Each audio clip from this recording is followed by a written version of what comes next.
Wow, Shalom. Selamat memperingati hari kenaikan Tuhan Yesus. Saya tahu dia tidak naik hari ini, tapi dia pernah naik. Amin.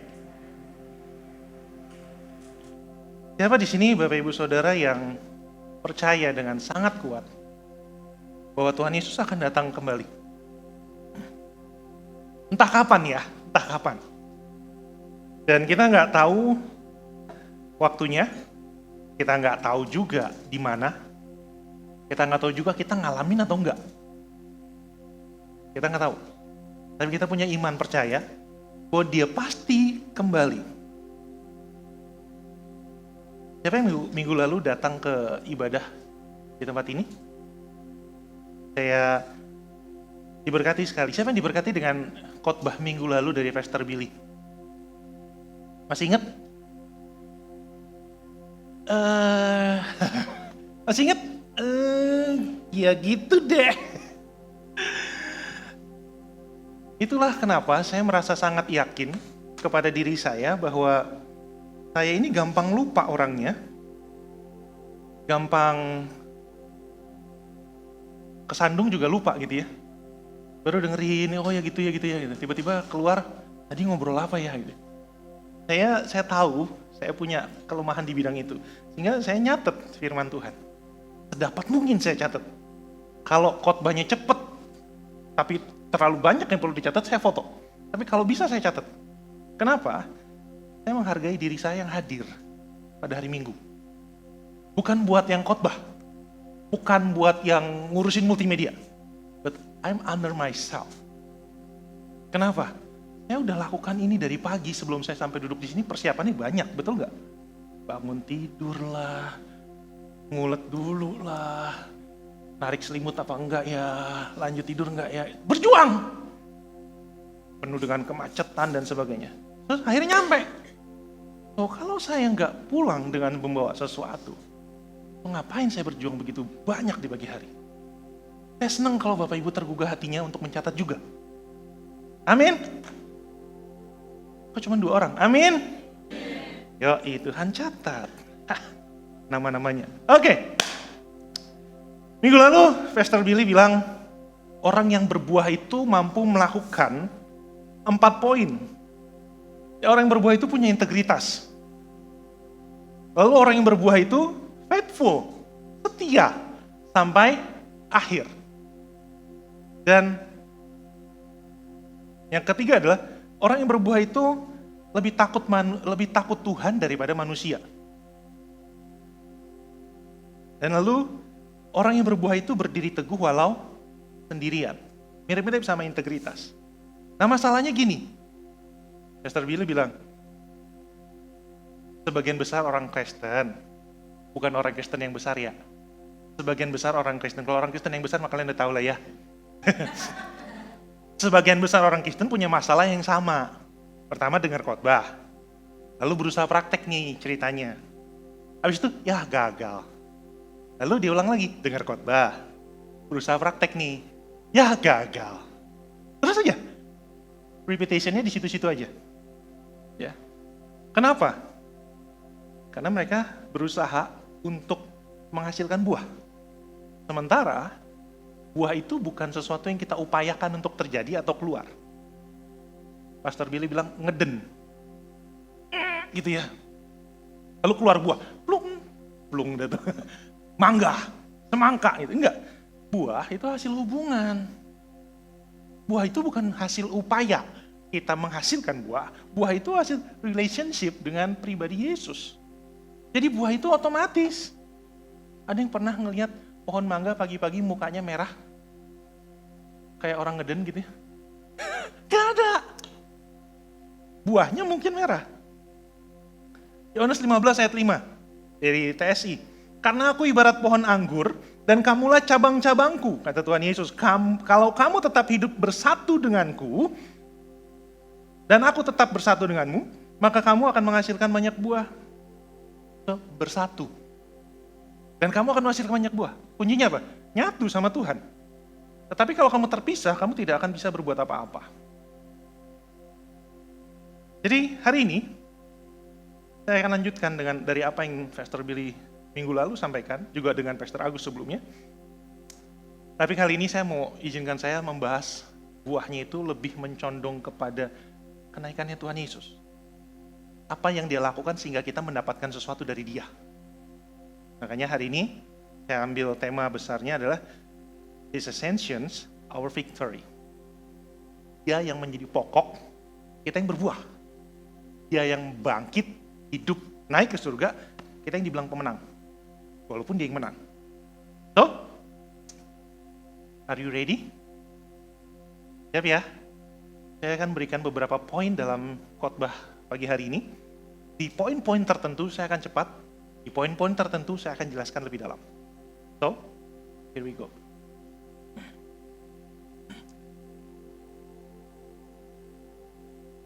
Ya, apa yang terjadi sih saat Yesus naik ke surga? Kita semua dapat gambaran, Yesus naik, murid-muridnya menyaksikan, wow, sesuatu yang gak pernah terjadi sebelumnya, dan mungkin gak akan terjadi sesudah itu. Oh, pernah terjadi sebelumnya, yaitu siapa? Elia dan Gak kejebak. Siapa? Enok, pinter.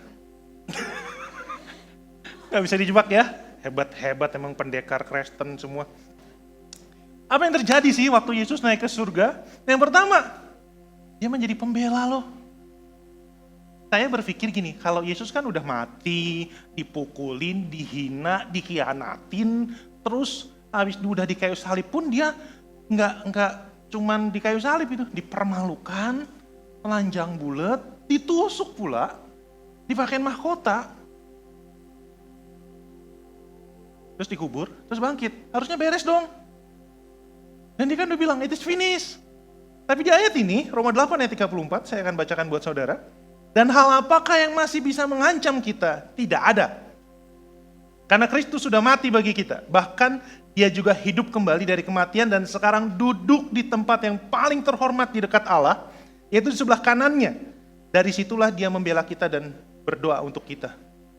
Wow. Jadi ini Bapak nih, nih Yesus di sebelah kanannya, ngobrol. Berdoa itu kayak ngobrol. Kayak kita berdoa gitu, Tuhan terima kasih ya. Kita nggak perlu memanjatkan sesuatu dengan pengeras suara dan sebagainya. Kita ngomong, itu berdoa. Yesus sama Bapak juga berdoa nih, ngobrol. Dad, ingat nggak yang namanya Ucup tuh di bawah? Kenapa kata dia?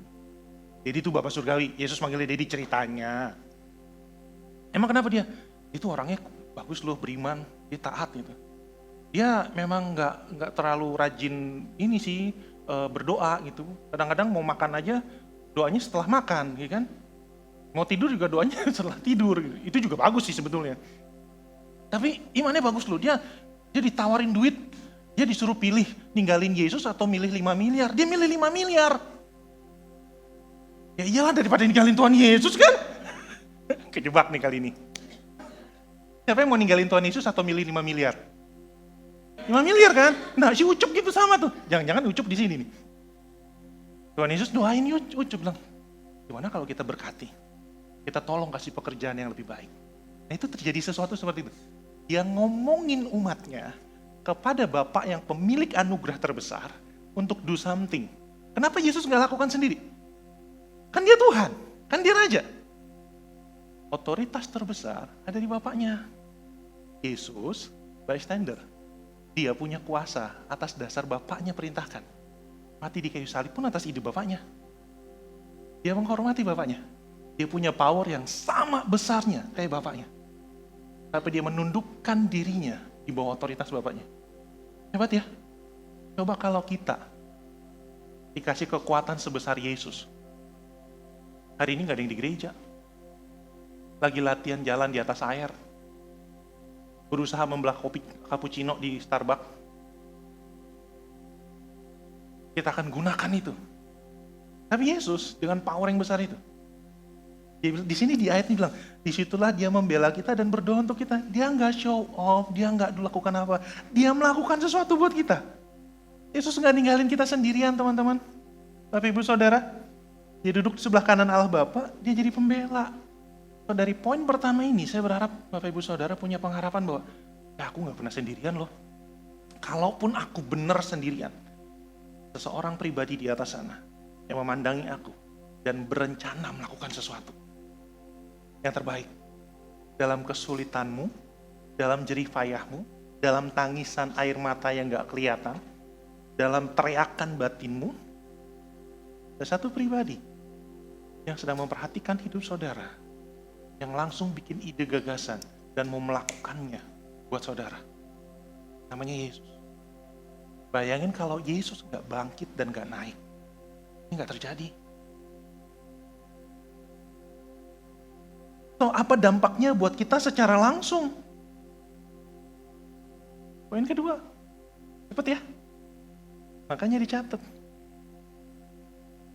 Apa sih yang kita dapatkan secara langsung? Dia turut kerja sama kita.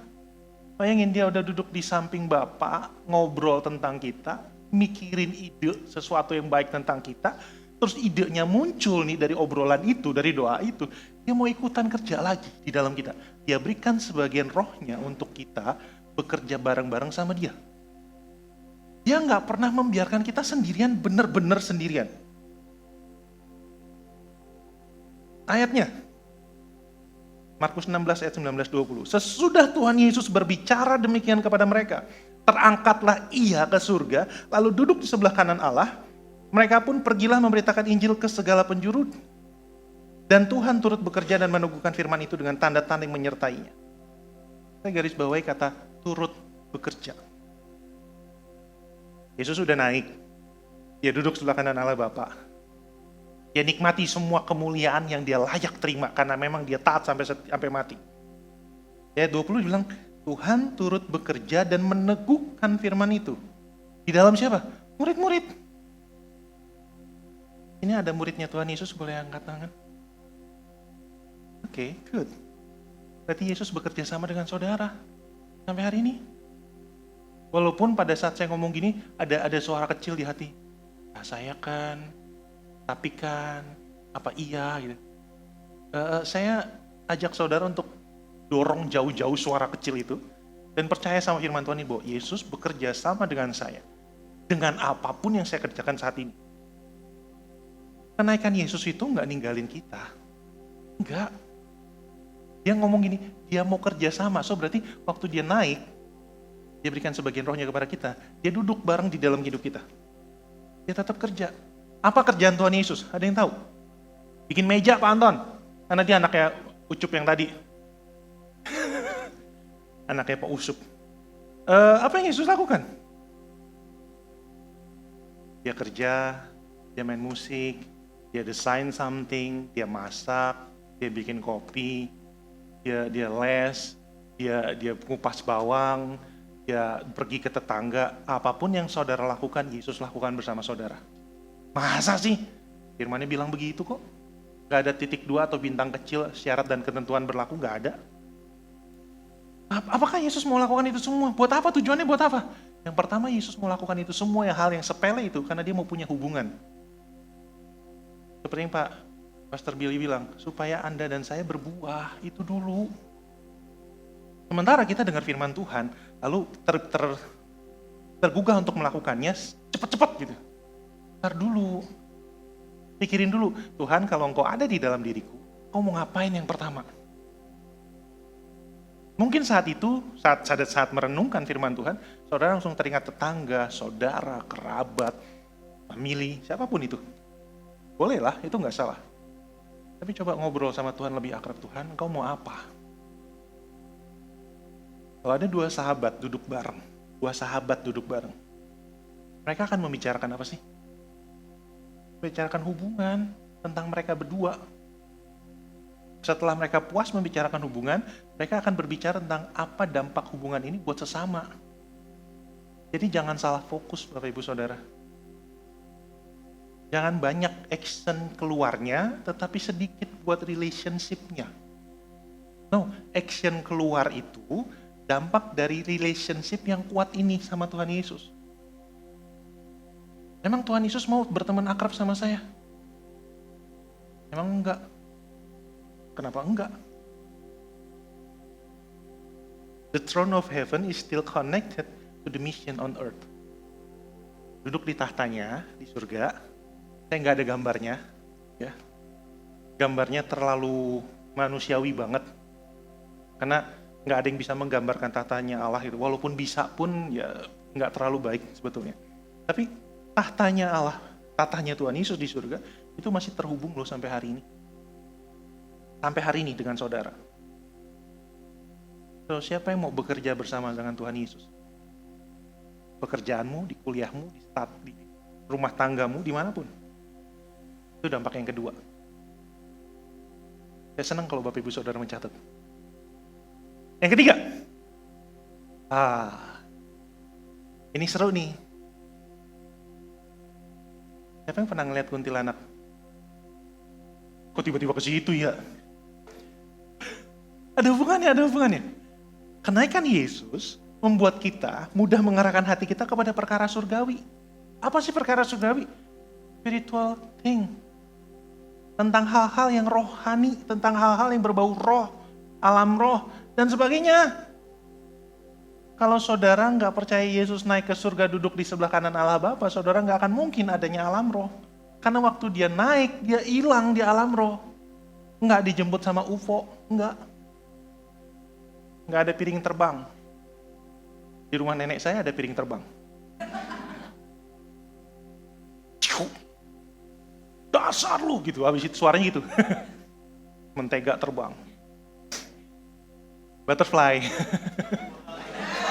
Ya kena kan. Lanjut. Harus di-distract sedikit ya. Kolose 3 ayat 1 saya bacakan. Sorry. Bener ya? Kolose 3 ayat 1. Karena itu, kalau kamu dibangkitkan bersama dengan Kristus, kalau Anda dan saya dibangkitkan dengan Kristus, carilah perkara yang di atas, di mana Kristus ada duduk di sebelah kanan Allah. So ini lagi bicarakan tentang alam roh. Pikirin tentang alam roh, bukan mikirin kuntilanak terus, bukan. Mikirin, di surga tuh ada apa ya? Jadi fokusnya tuh mulai beralih dari yang tadinya dolar naik terus. Koin gua nggak naik-naik nih. Gimana nih, emas juga sekarang naik nih. Uang gue gak naik-naik nih. No, itu duniawi, boleh dipikirin sebentar. Tapi kenaikan Yesus membuat fokus kita jadi bisa berubah kepada kekekalan.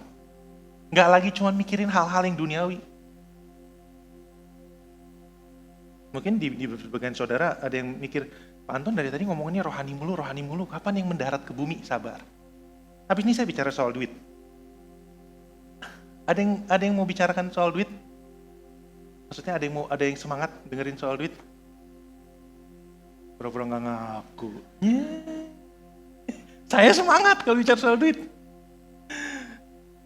Oke, sorry Tuhan. Balik lagi. Orientasi kita jadi lebih mengerucut kepada hal yang surgawi. Ayat ini bilang, kita jadi bisa mikirin hal-hal yang surgawi. Tapi ibu saudara tahu nggak? Ini nggak pernah muncul di kitab orang lain. Mereka bingung tentang hal surgawi. Mereka nggak bisa gambarin surga itu seperti apa. Makanya mereka create imajinasi mereka, surga tuh begini nanti. Nanti ada perempuan cantik-cantik, lelaki ganteng-ganteng. Sama aja kayak di bumi. Kalau cuma pikirinnya gitu doang. Iya enggak? Apa bedanya surga sama bumi? Kalau cuma pikiran kita, apa yang di bumi kita mau bawa ke surga. Yesus mikirin apa yang di surga bawa ke bumi. Orang yang nggak kenal Yesus, yang di bumi, dia mau bawa ke surga. Makanya nggak masuk. Sehingga value hidup kita lagi nggak dipenuhi sama standar dunia lagi. Dunia mau gonjang-ganjing, Prabowo mau salah. Aduh, nama. Yang mau salah ambil keputusan, terserah. Kita tetap doakan. Tapi apakah kita harus terpengaruh? Enggak, Bapak Ibu Saudara. Apapun yang terjadi dalam hidupmu saat ini, segenting apapun saat ini, rumahmu di surga udah ada. Anda kalau pulang, ada alamatnya. Nggak bingung. Itu kan harusnya sebuah pengharapan ya. Tapi sementara kita di bumi, kita bingung soal hari esok. Tuhan Yesus bilang, ngapain bingung sama hari esok? Habis itu juga kamu bingung lagi hari lusa. Buat apa? Nggak ada habisnya. Mendingan pikiran kerajaan surga bareng sama aku yang nggak ada akhirnya. Mikirin kerajaan surga kayak gimana sih Pak? Gitu.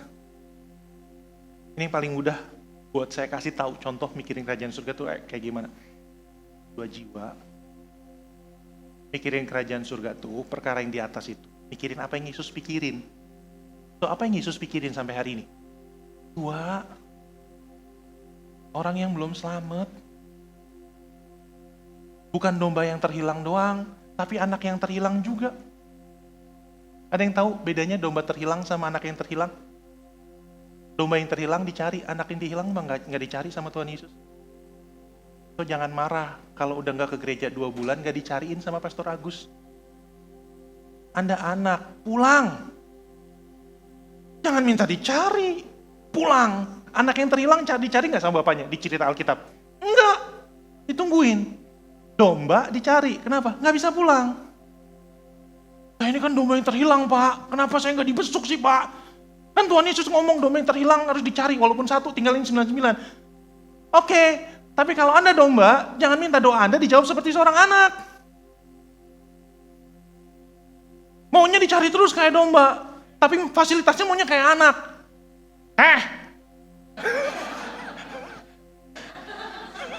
Enggak gitu. Kalau domba, dipelihara, dikasih rumput, dikasih tempat yang nyaman. Tapi enggak duduk bareng sama gembala. Gembalanya berusaha duduk bareng sama domba. Anak duduk bareng sama orang tuanya. Tapi enggak dicari kalau hilang, ditungguin. Kalau pulang, bapaknya lihat masih di ujung jalan, dikejar. Nangkep ya? Jadi kenapa ini menjadi sebuah pertanyaan banyak orang Kristen di luar sana? Kok saya nggak dicari ya? Kok saya nggak dijenguk ya? Kenapa ya? Kok saya nggak di WhatsApp lagi ya sama Bu Gembala Reta ya? Kenapa ya? WhatsApp duluan kek! Pulang! Gregetan saya. Oke. Nah, ini dia. Ini memberikan pengharapan loh. Pengharapan apa sih Pak? Saya udah tahu tiap tahun juga dibilang khotbahnya selalu memberikan pengharapan. Sabar Bapak Ibu Saudara. Saya bacakan dulu ayatnya, singkat banget. Ini setelah Wahyu 3 ayat 20 kita lahir baru dan seterusnya. Ayat 21-nya bilang gini, barang siapa menang, ia akan kududukan bersama-sama dengan aku di atas tahtaku. Bagaimana aku pun telah menang dan duduk bersama-sama dengan Bapakku di atas tahtanya. Apa yang Tuhan Yesus jaminkan dalam pengharapan ini? Anda dan saya, kita semua, termasuk orang-orang yang Anda kasih di rumah. Kalau menang, kata Tuhan, kalau menang, Anda akan dapat satu peristiwa yang gak didapetin sama orang lain. Apa itu? Duduk di tahtanya. Ada yang pernah duduk di tahtanya Pak Presiden? Gak ada kan? Kenapa? Gak bisa. Anda cuma imajinasikan, tahta seorang pemimpin negara, bangku singgasana seorang pemimpin negara. Gak boleh didudukin oleh orang lain. Ini yang milikin alam semesta, bilang, kamu boleh duduk sama aku. Nah, bayangin gak sehebat apa tahta itu? Susah ya? Kenapa? Terlalu mulia. Terlalu mustahil untuk terjadi. Tapi ayat ini bilang, kamu akan duduk bersama-sama dengan aku. Kayak aku duduk bareng Bapak. Jadi kalau saya ngebayangin, tahtanya Bapak Surgawi itu kayak bangku warteg. Kamu bangku warteg? Panjang. Itu imajinasi saya. Oh maaf, itu imajinasi saya. Duduk di samping Tuhan Yesus. Baik, bisa menghayal dikit nggak? Duduk di sebelah kanan Tuhan, yang bikin matahari begitu banyak jumlahnya. Dan kita cuma punya satu. Panasnya minta ampun sampai hari ini. Dia bikin itu. Orang pribadi yang bikin itu, ngajakin kita duduk bareng. Kalau saya bikin alat ini aja, misalkan belum ada yang pernah bikin, saya akan menjadi orang penting di dunia. Karena saya menciptakan suatu teknologi yang mempermudah hidup orang. Alat ini doang. Orang yang bikin alat komunikasi ini, jadi orang yang penting. Sekarang satu pribadi yang sangat penting, ajak kita duduk bareng. So, apa lagi sih masalahmu? Kenapa masih berkutat sama soal jumlah di rekening? Kenapa masih stres soal pekerjaan yang belum cocok? Kenapa masih bingung soal hari esok? Biaya nggak cukup? Dia ngajak kita duduk.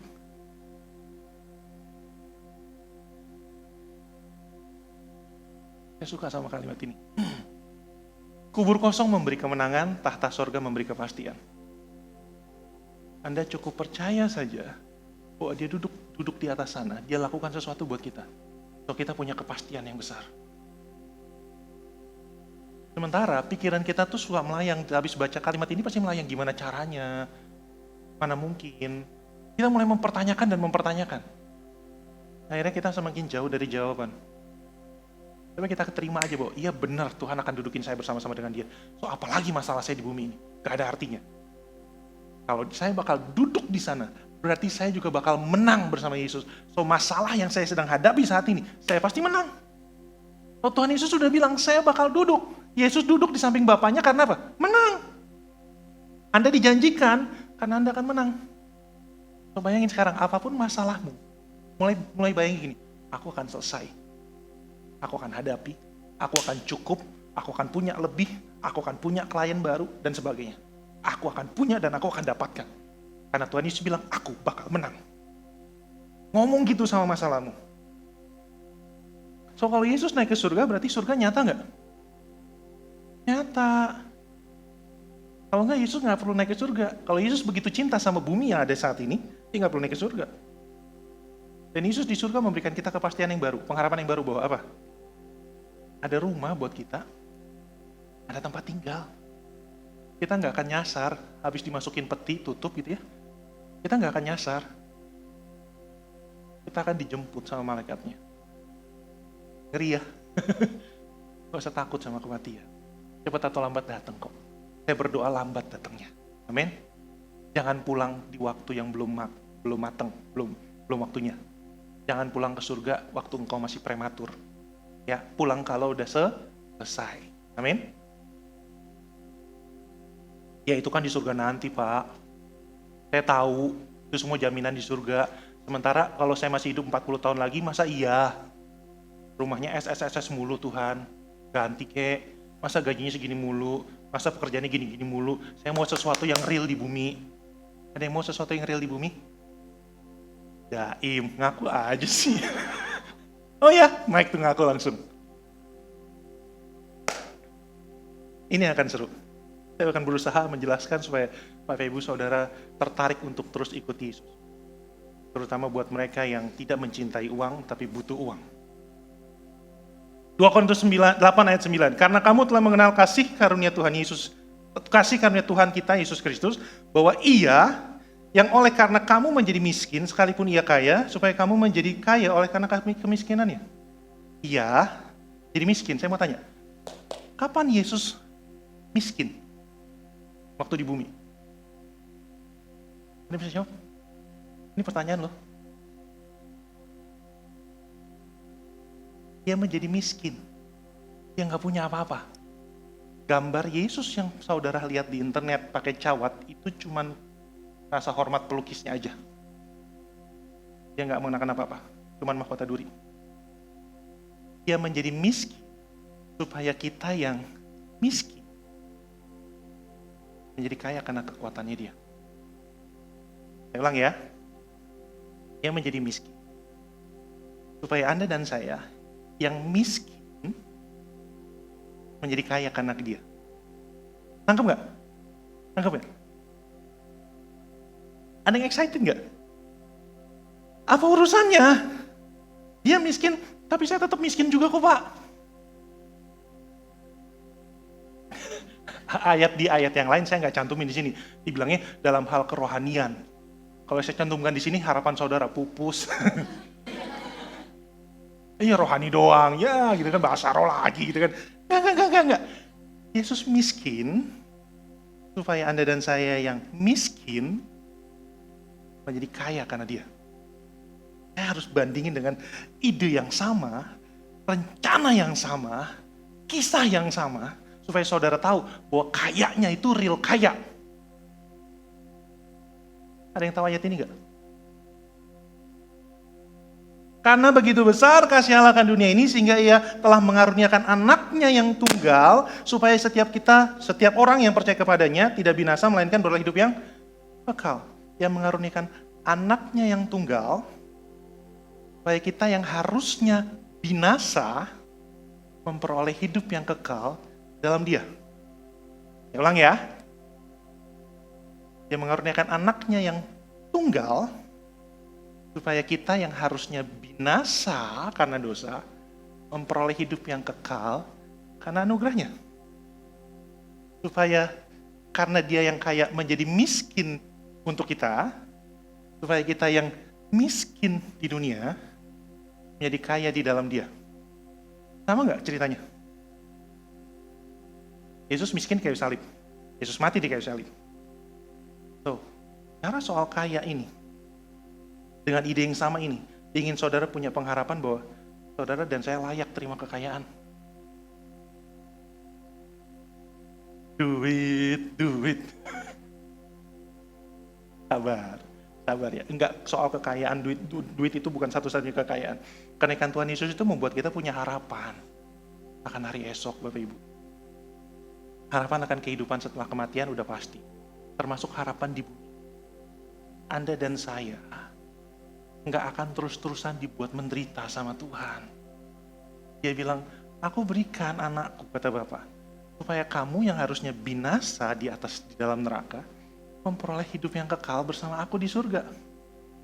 Aku, kata Yesus, yang kaya menjadi miskin buat kamu, supaya kamu yang miskin di bumi, jadi kaya karena aku. Bukan saya yang nulis, Firman yang nulis. Ada yang semangat untuk jadi kaya? Ikut ini yuk.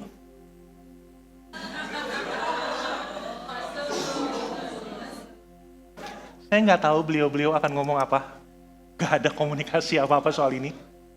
Tapi saya percaya, Bapak Ibu Saudara, sepertinya wajib untuk ikut ini.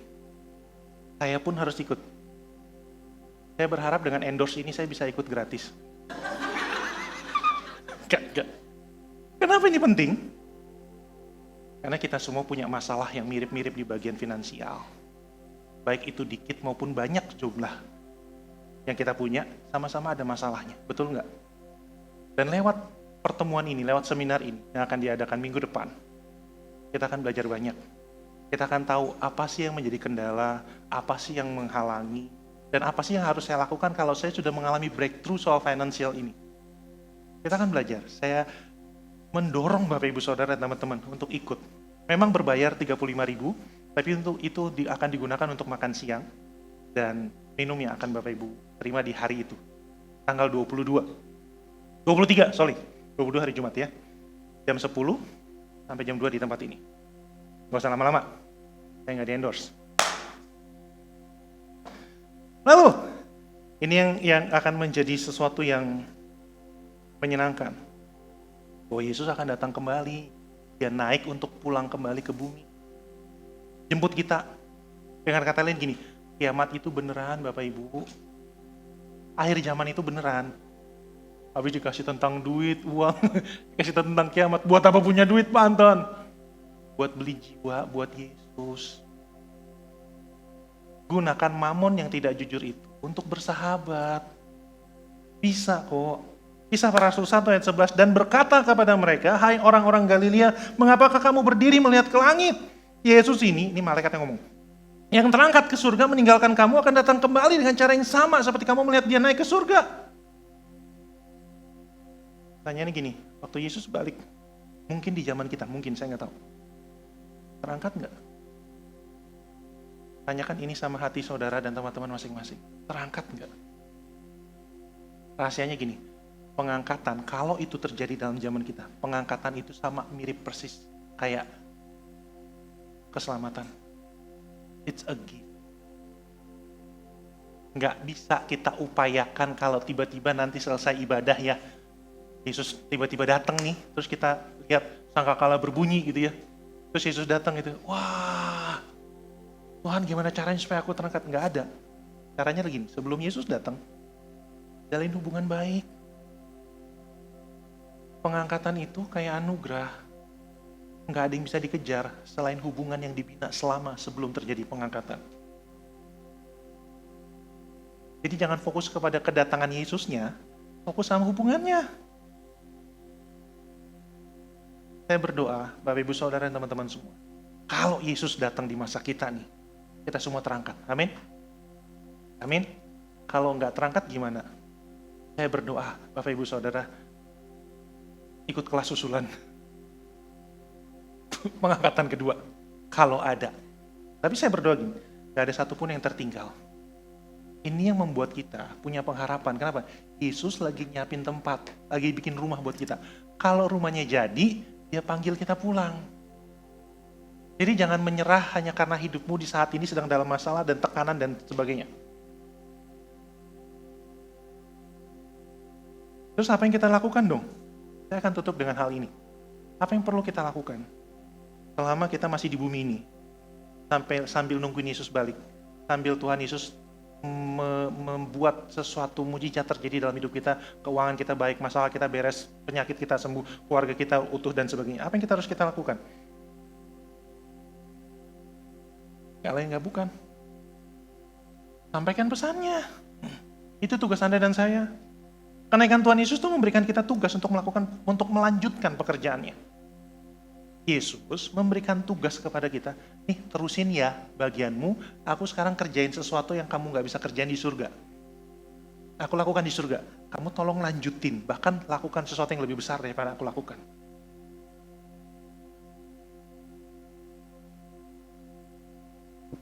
Saya punya sesuatu. Saya akan rubah 5 ketul pizza ini.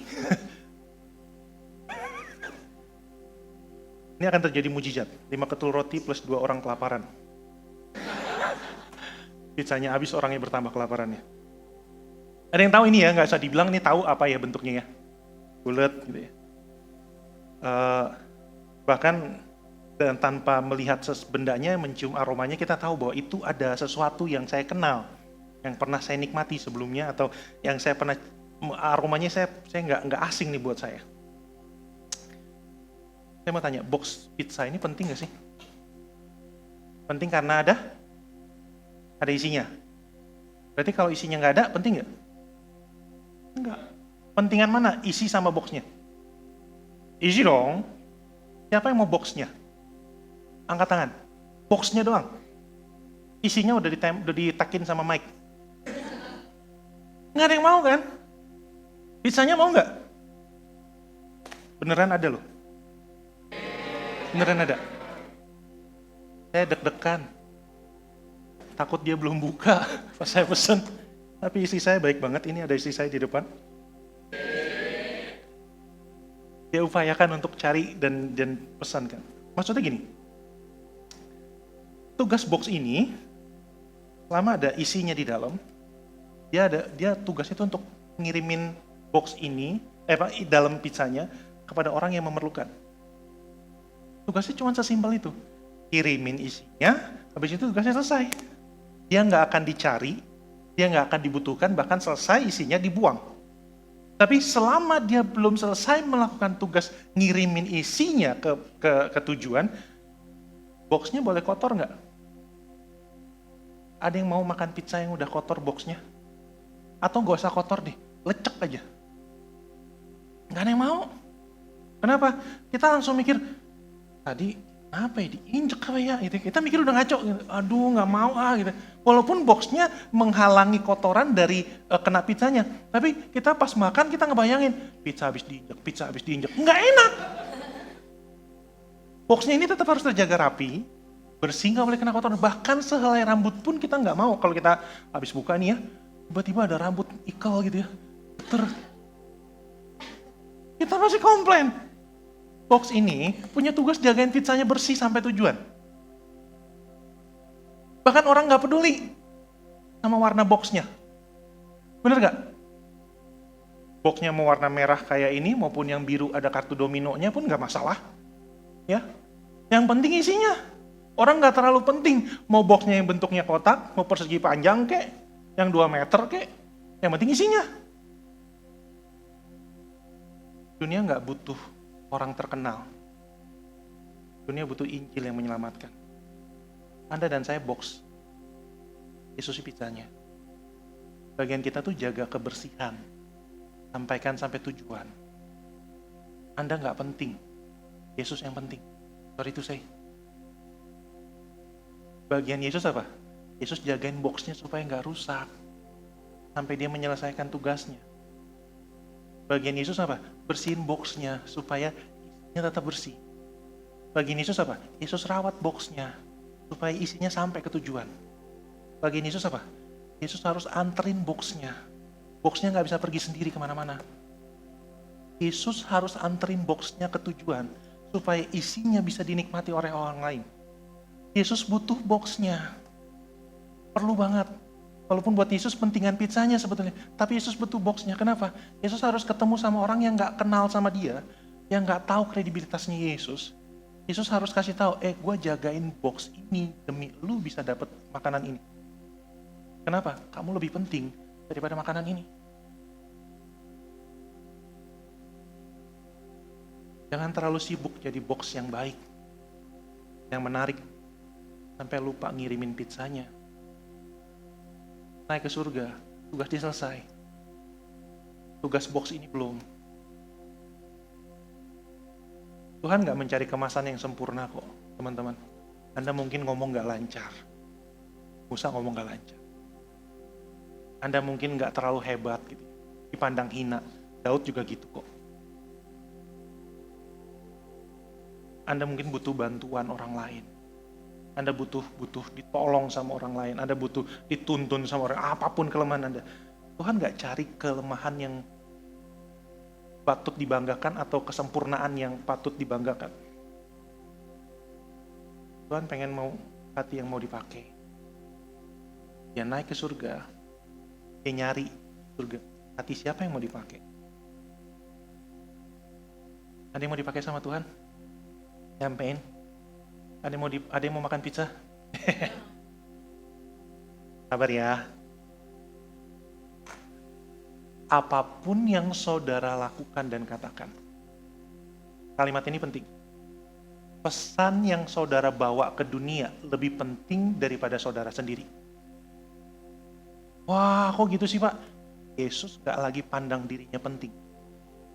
Enggak. Supaya Anda yang gak penting di hadapan dunia, menjadi penting di hadapan dia. Nangkep pesannya? Masih bisa ngikutin? Jadi jangan lagi bilang, Pak saya gak bisa khotbah, saya gak bisa pimpin pujian, saya gak bisa berdoa. Masa? Kalau Anda gak bisa lakukan mimpin pujian, Anda bisa lakukan yang lain kok. Pak saya gak bisa khotbah, ya jangan khotbah. Kayak saya gitu, saya gak bisa nyanyi. Saya gak maksa diri saya untuk mimpin pujian, ganti Niko atau Loren gitu. Enggak perlu. Berarti saya perlu lakukan yang lain. Tapi bukan berarti karena saya nggak bisa pimpin pujian, ya udah saya nggak mau ngapa-ngapain. Nggak gitu juga. Karena yang buat Tuhan, cara kita nggak terlalu penting. Hati kita yang penting. Hati kita penting. Pak, tapi kan saya udah coba Pak, tapi nggak berhasil. Saya udah coba nginjil, saya udah sampaikan pesan, saya udah berusaha membawa pizzanya Yesus kemana-mana, saya udah berusaha Pak, tapi kok nggak berhasil sampai hari ini, kok nggak ada jiwa-jiwa yang saya menangkan, kok nggak ada orang-orang yang diselamatkan ya Pak, kenapa ya Pak? Jawabannya simpel gini, Bapak Ibu Saudara, ganggu ternyata. Boleh angkat tangan? Semuanya please, angkat tangan, oke. Semuanya angkat tangan ya. Kita angkat tangan lebih tinggi lagi. Boleh turunkan? Kita nggak pernah lakukan yang terbaik di saat pertama kali lakukan. Kenapa saudara nggak langsung angkat tangan setinggi tadi?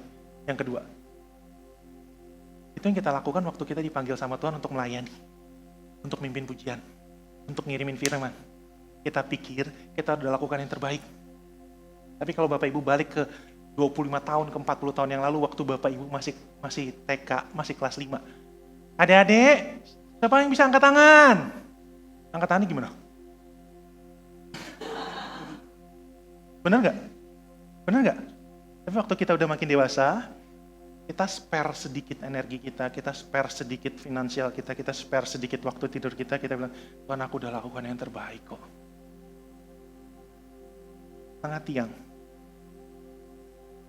Kalau ada yang bicara bilang, di dalam hatinya bilang, aku sudah lakukan yang terbaik, aku udah berusaha, aku udah coba, aku gagal, aku gak berhasil, aku gak, dan sebagainya. Anda belum melakukan 100% kok dari awal. Anda belum sampai mencucurkan darah kok. Belum. Lakukan lagi yuk. Ada yang berani melakukan firman Tuhan lebih banyak hari ini? Amin. Saya mau balik lagi ke kalimat ini.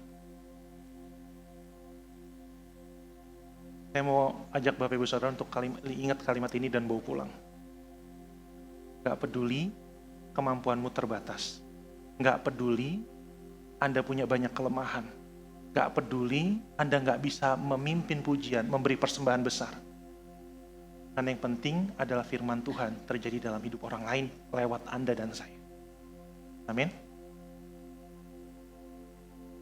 Kita tundukkan kepala, kita berdoa.